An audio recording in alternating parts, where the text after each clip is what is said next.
This actually happened to me when I was like 16, still in high school. I got stuck in detention one Tuesday afternoon. Nothing major, just some stupid thing in algebra class. But it meant I missed the regular bus. And you know how it is with the late bus. It doesn't run the normal route. It goes this crazy winding way through parts of the county I'd honestly never even seen before. I remember getting on, and it was mostly empty, maybe 5 or 6 other kids, all looking just as annoyed as I was.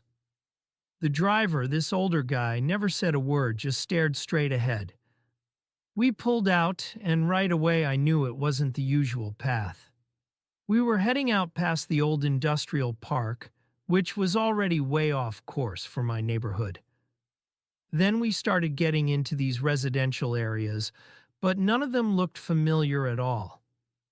Like streets I'd never heard of, houses that were definitely not from around our part of town. They were all kind of older, some with peeling paint, front yards that looked like they hadn't been touched in years. I just figured, okay, it's a long route. A kid got off at a stop by a laundromat I didn't recognize. Then another one vanished into a block of townhouses that looked brand new, but somehow still wrong. Each time the bus just eased to a stop, the door hissed open and they just walked off into the dark. No goodbye, no eye contact with the driver. Nothing. I kept checking my watch, then my phone, trying to get a signal, but nothing. It felt like we were just circling, going further and further out. It should have been, a 20-minute ride, tops, to my street. But an hour passed, then another, and we were still just driving. We passed this one stretch of road, really dark, just trees on either side, and then suddenly another strip mall. Not the strip mall near my place, but just strip mall. Same kind of faded pizza place sign, same dingy liquor store. And then another bridge over a creek I couldn't place. It was getting to the point where I couldn't tell if we were moving forward or if we'd somehow looped back. We'd go through these neighborhoods with identical brick ranch houses, then a dark patch of woods, then more of those houses again. My stomach just kept tightening, you know? Like, this isn't right. I tried to use the GPS on my phone, even without signal, just to see the map. But it just showed a blank screen like it couldn't get a fix. I peered out the window looking for any landmark, any street sign that might make sense.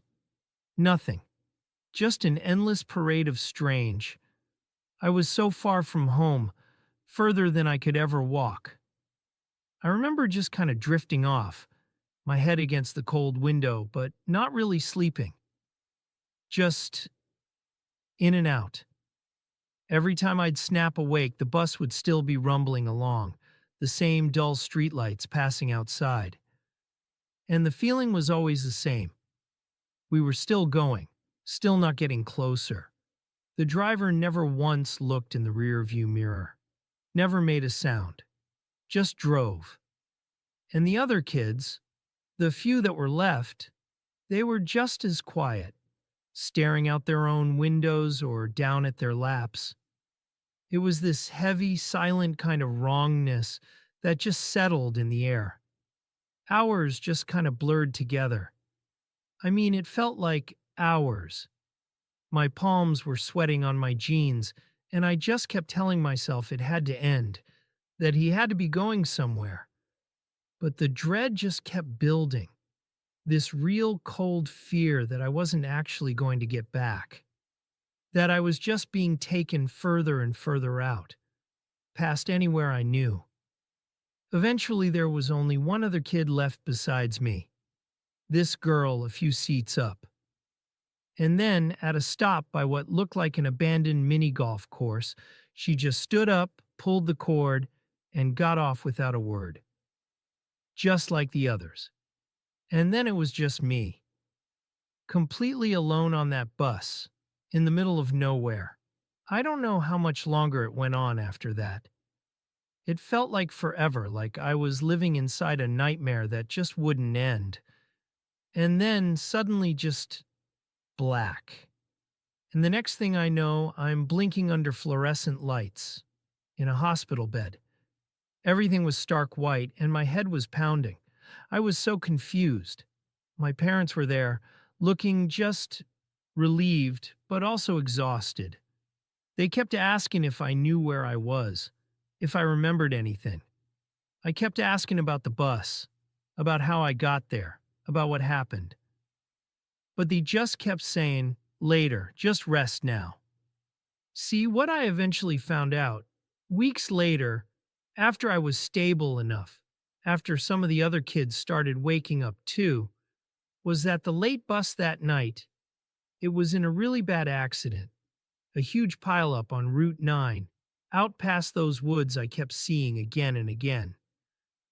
And every single kid who was on that bus, me included, we were all in a coma. And here's the part that still just messes with me, even now. When the other kids who made it, the few of us who actually woke up, finally started talking about what they remembered. They described the exact same ride, the same unfamiliar neighborhoods, the same stops, the same silent driver, that same impossible feeling of never getting home. Only a few of us ever woke up from that bus. The others, they never did.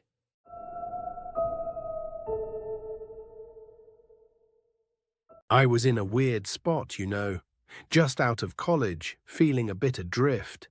My friends, Mark and Sarah, seemed to have it all figured out. They were really into this new group, the Garden Collective.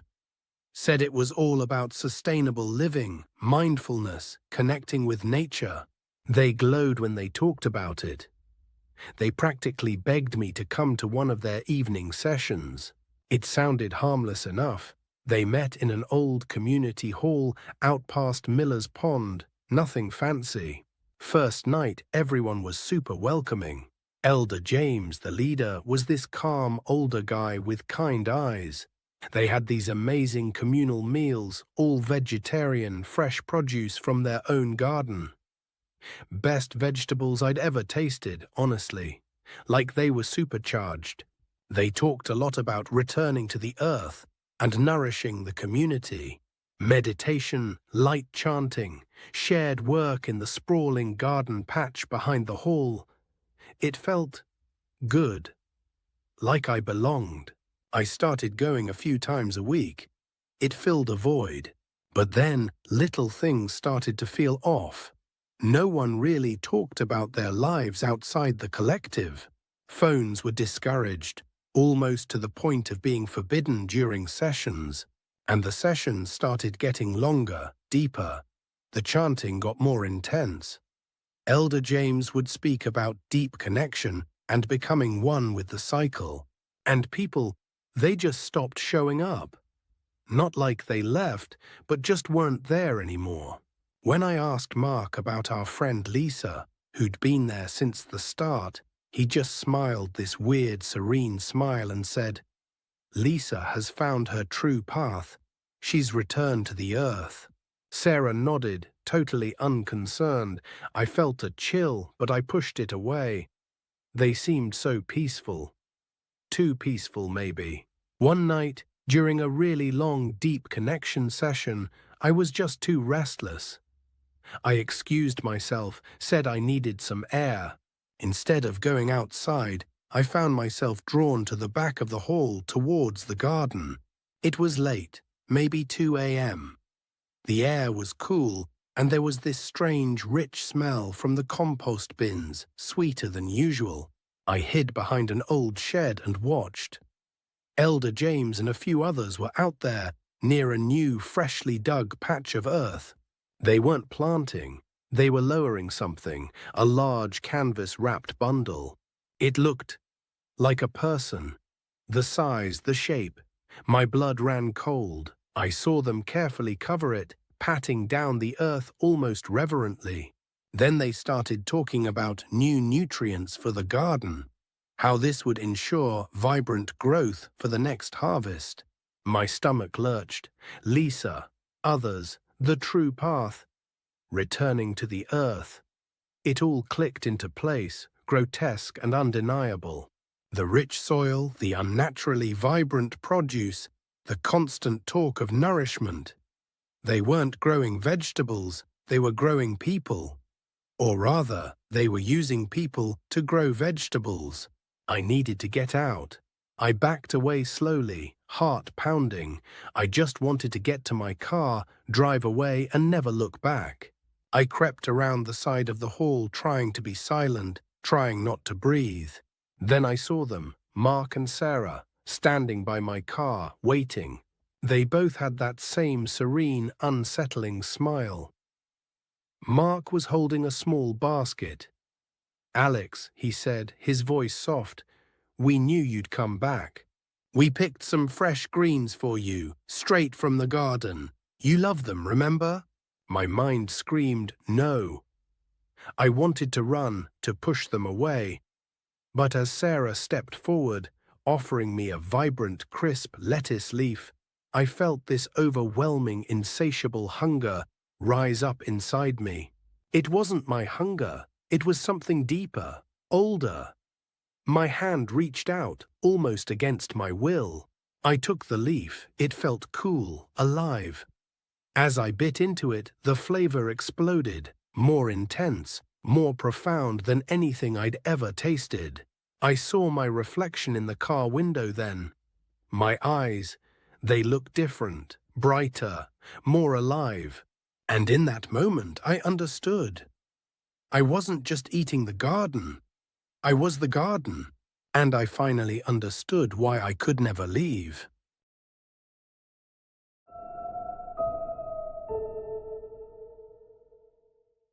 This actually happened 2 summers ago, around late August. And honestly, it still makes my stomach clench thinking about it. Me and my girlfriend Chloe, we'd driven up to Hershey Park for a concert. Just a quick weekend trip. It was a long drive back home, like 4 hours, and by then it was probably past midnight, maybe 1 in the morning. We were somewhere outside of Lancaster, PA, on one of those really dark back roads. I think it was Route 272 South. There are no streetlights out there, barely any houses, just endless fields and trees. My phone had pretty much no signal the whole way, which I remember thinking was annoying at the time, but looking back, it was the first sign. And then, of course, that's when it happened. Just this loud, sickening thump, and the car started pulling hard to the right. Flat tire, totally shredded, probably hit something I couldn't even see in the rain. I pulled over onto the shoulder, and it was pitch black out there. You couldn't see anything past the car's headlights. I was just standing there, kind of swearing under my breath, trying to figure out what to do, and that's when I saw them. 2 figures, like just appearing out of the black, behind a horse and buggy. No lights on the buggy, nothing. They just sort of materialized from the darkness behind us. They were, dressed in the traditional plain clothes, bonnets, hats, that kind of thing, totally silent. The man, he stepped forward, and his face was kind of hidden in the shadows from his hat. But he just said, real calm, like, "Trouble, neighbor?" And I explained about the tire, and he just nodded. He told us they had a small camp just off the main road, a ways down where they could help, maybe get us some shelter from the rain. Honestly, I was just so relieved at the offer. I didn't even think to question it. Chloe looked nervous, but I was just exhausted and cold. So we followed them, me walking, Chloe in the buggy. The path they took us down was barely a path, just a track through the woods, maybe a mile and a half off the road. It felt like forever in the dark. And then we came to this clearing, and there was this old rundown farmhouse. Not really a camp like I'd pictured. No other buggies, no other people. just quiet. The woman, she took Chloe inside, and the man, he told me he'd look at the tire in the morning when the light was right. I remember that exact phrase. He offered me a place to wait in the barn, said it was warmer than the house sometimes. I went, but I couldn't shake this weird feeling, like the air was just too still. I tried to call Chloe from my phone just to make sure she was okay, but still no signal. I kept trying. I noticed these strange carvings on one of the barn beams, really crude, like triangles and circles, almost like symbols. I didn't think anything of it, just figured it was part of their, old ways. It was then I started hearing it, through the gaps in the barn wall, coming from the house. Not talking exactly, more like chanting. Soft, low, rhythmic. And it wasn't in English. It sounded ancient, really deep. Just this unsettling hum that made the hair on my arms stand up, you know? I decided I needed to get Chloe and just go, flat tire or not. I walked over to the house, tried the front door, it was locked. So I went around to the back, and the kitchen window, it was open just a crack. I pushed it slowly, real quiet. And I saw them all gathered in the main room. And Chloe was there, standing in the middle, but she wasn't looking at them. Her eyes were fixed on something else. On the floor, there was this crude stone altar, and on it, like farming tools. Old, rusted, but sharpened to a wicked edge. And around them, these bowls of what looked like blood shimmering in the lantern light. I mean, I couldn't breathe. My brain just shut down for a second. And then, the man from the road, he turned, slowly, and looked right at the window. Right at me. And he smiled. But it wasn't a normal smile. His lips pulled back too far, his eyes were just black, empty. And I saw Chloe's face then, and she was crying silently. I stumbled back, kind of falling, and I just ran. Didn't even try to get Chloe. Just pure animal panic. I heard shouts from the house then, and footsteps. I ran through the dark, back down that narrow track, not even feeling the branches tearing at my skin. They were behind me. I could hear them, the buggy wheels on the dirt. I just kept running, kept telling myself, just reach the road, just reach the road. I burst out onto Route 272, totally out of breath, sobbing. I flagged down the first car I saw, just throwing myself into the headlights. It was a couple, I think. They were freaked out, but they stopped. I told them everything, or what I could, between gasps. They called the state police, and we waited. The police went back to that road, down that track. They searched the area for hours, but they found nothing. No farm, no camp, no buggy, no people. Not even a trace of Chloe. It was just gone. To this day, they say it was probably just exhaustion, maybe some kind of hallucination. But I know what I saw. I know what I heard. And I still see that man's smile, you know? The one that stretched too wide. Every time I drive past Lancaster, I can't shake the feeling that they're still out there, just waiting, somewhere deep in those woods.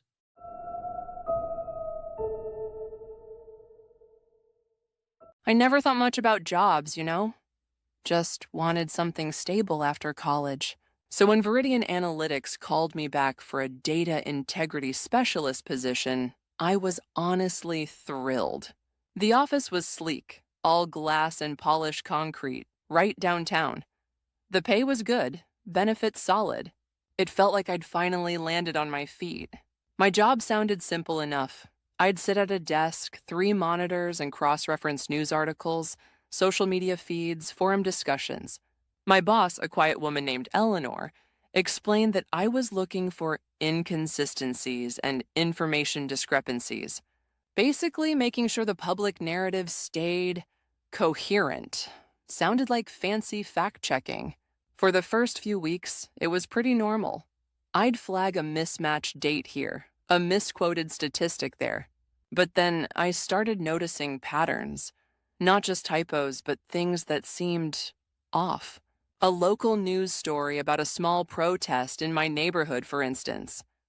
I flagged it as accurate, but the next day it was gone from my feed, replaced by a fluffy piece about a community garden. I searched for the protest story online later that night from my apartment. Couldn't find a trace of it, like it never happened. I asked Gary, the guy in the cube next to me, about it. He just shrugged, kept typing, said, "Sometimes things just resolve themselves." It sounded rehearsed. The whole office had this weird, quiet hum to it. Everyone focused, almost unnervingly so. Then there was Brenda. She sat across from me, always had a cheerful, "Good morning." One Monday, her desk was empty. Her monitors were off, her plant gone. Eleanor just said Brenda had moved on to a new opportunity. No goodbye, no email, just gone. It left a chill. I started paying closer attention. The discrepancies weren't random. They seemed to cluster around specific topics: local real estate developments, certain political figures, even minor community events. And always, the correction steered the narrative in a particular direction. It felt less like fact-checking and more like shaping. I remember one specific instance, a minor accident involving a pedestrian and a city council member. Within hours, the narrative shifted from reckless driving to unfortunate misunderstanding, and the council member was completely cleared. I saw the original reports. I saw the revisions I was told to approve. I started getting nervous. This wasn't just PR. This was something bigger, something insidious. I tried to talk to my roommate, Chloe, about it. She just laughed, said I was watching too many conspiracy documentaries. "It's just the internet, Mia," she said. "Stuff disappears all the time." But it felt different. One afternoon, I was digging through an old shared drive, looking for a template, and I found a folder labeled Project Nightingale. It was buried deep. No one was supposed to see it. Inside were memos, old reports, and a list of target narratives. It wasn't about public figures or general news. It was about individuals, specific, ordinary people, and how their online presence, their personal interactions, their job prospects, even their relationships were being managed. The company wasn't just correcting data, it was curating lives. My heart was pounding. I knew I had to get out, and I had to tell someone. I quickly snapped a few photos of the documents on my phone. The screen flashed, and I heard a faint click behind me. I froze, turned around. No one was there. Just the usual hum of the servers. But I felt eyes on me. I made a decision. I'd finish my shift, go home, and pack. I couldn't stay there another day. This was too much. As I walked out that evening, I felt a strange sense of relief, but also profound fear. I'd send the photos to a journalist, make sure this company was exposed. A few hours later, safe in my apartment, my phone vibrated. It was a text message. Unknown number. No message, just an image attached. I opened it. It was a picture of me. Not a recent one, but from a few months ago, sitting at my old, run-down kitchen table, laptop open, looking completely dejected. It was the night I'd gotten the rejection letter from my dream job, the one that plunged me into weeks of job-hunting desperation. And beneath the image, a single line of text. "Congratulations, Mia. Project Nightingale. Successful outcome achieved. We hope you enjoy your new position at Viridian Analytics." My blood ran cold. The job, the pay, the apartment. It wasn't a lucky break. It was all part of the narrative they had created. For me, they hadn't been watching the world. They had been watching me.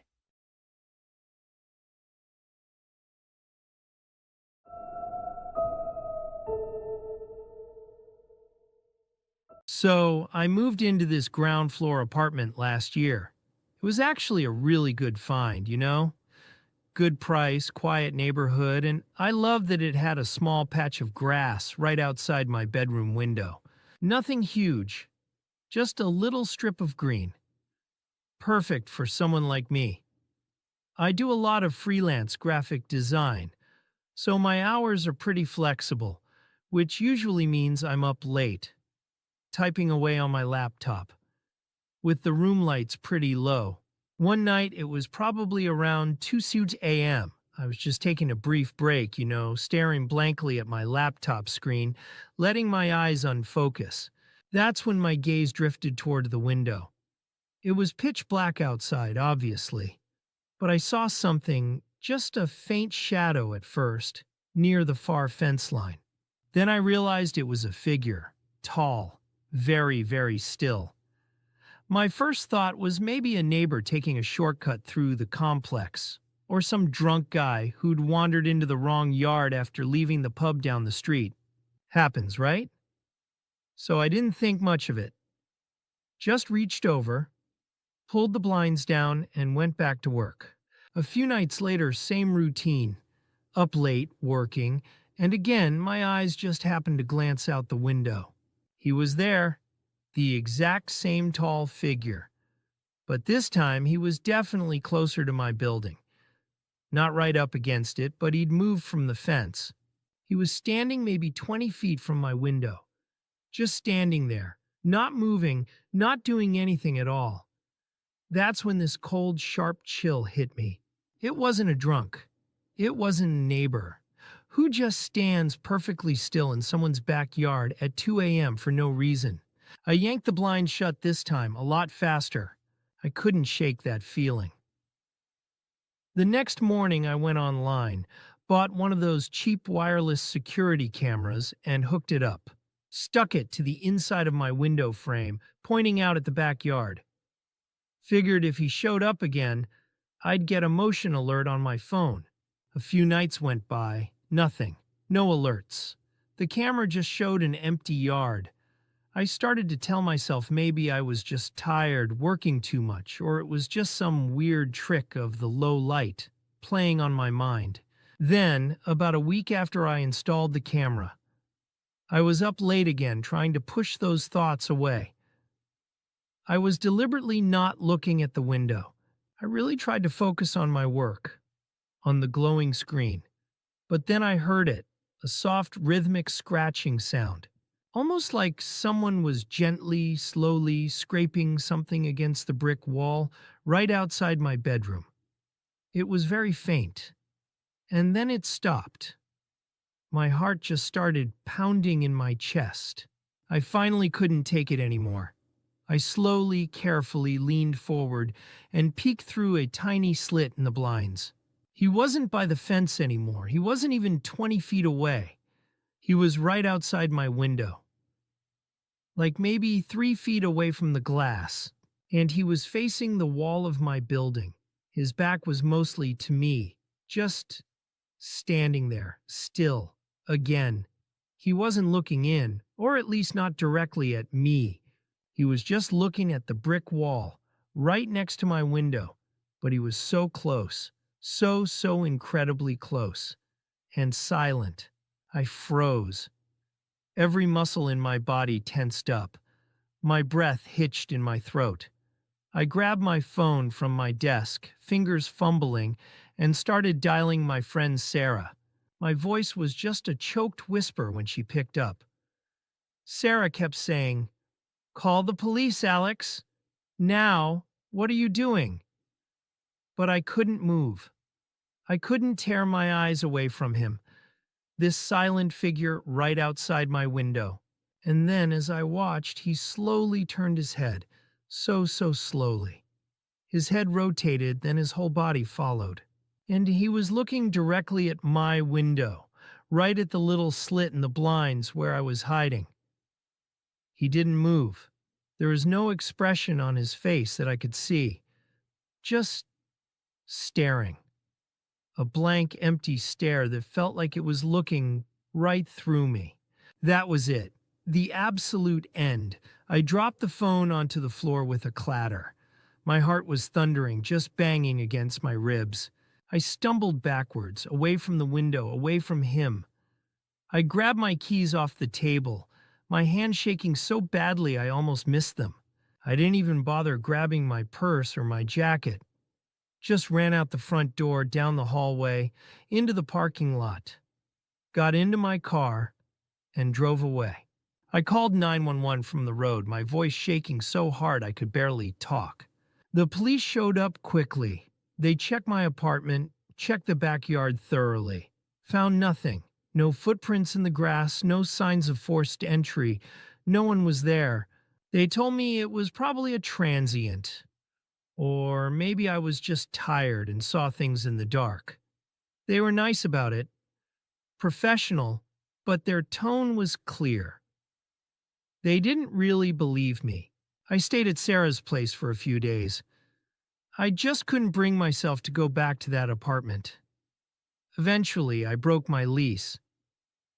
It was a huge financial hit, honestly, but I just couldn't be there anymore. I kept thinking about him, standing there just looking. That blank stare, it haunted me. Months passed. I got a new apartment, a floor up this time, much further away, in a completely different part of town. I started to feel normal again, slowly. One evening I was driving home from another friend's place. I took a shortcut and found myself driving down a street just a few blocks from my old apartment complex. And there it was, a for rent sign hammered into the grass right in front of my old building. I slowed down almost without thinking, my foot easing off the gas. And through the chain link fence, in the dimly lit backyard, I saw him, tall, still, standing near the fence line, looking directly at the window of what used to be my bedroom. He was still there, always there. And someone else was going to move in soon into that ground floor unit. They were going to wake up to that window.